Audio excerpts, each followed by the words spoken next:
আসসালামু আলাইকুম। আশা করছি সব ভালো আছেন।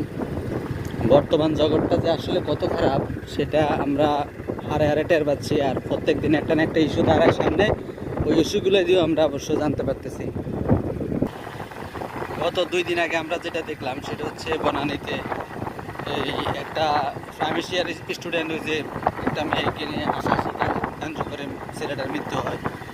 তো ছেলেটা নাকি সবসময় হাসির জল চেহারায় থাকতো, সবাই সবসময় হাসতো। এরকম অনেক মানুষ আছে, আমার সাথে অনেক ফ্রেন্ড সার্কেল আছে, এরা সবসময় হাসে, গালি দিলে হাসে, তারপর মারলেও হাসে, আবার এমনি ইয়ে করলেও হাসে। তো এই ছেলেটা নাকি এমনি হাসছিল, পরে মেয়েগুলা দেখতে বোঝা যায় এগুলো একদম নিশ্চিত কোরাইল বস্তির হইব, কারণ সাথে তো কোরাইল বস্তি, এই কোরাইল বস্তির হইব, যার কারণে হচ্ছে এই অবস্থা হয়েছে। তো মেয়েরা পরে ভুল বুঝছে নাকি মেয়ের উদ্দেশ্য প্রবণতার কারণে মানে এরকম হয়েছে, হয়তো উদ্দেশ্যভাবে এটা করছে। তা না হলে ছেলের এইভাবে নির্মম হত্যা করছে, এটা কোনো মানে হয়? মানে ছেলে হাসছে তো কি হয়েছে, মানে শেষ জামানায় যে মেয়েদের প্রলোচনা বা সেটাই বলি খুবই ভয়াবহ দুর্ঘটনামূলক যে হবে, এটা কোনো ইয়া নাই।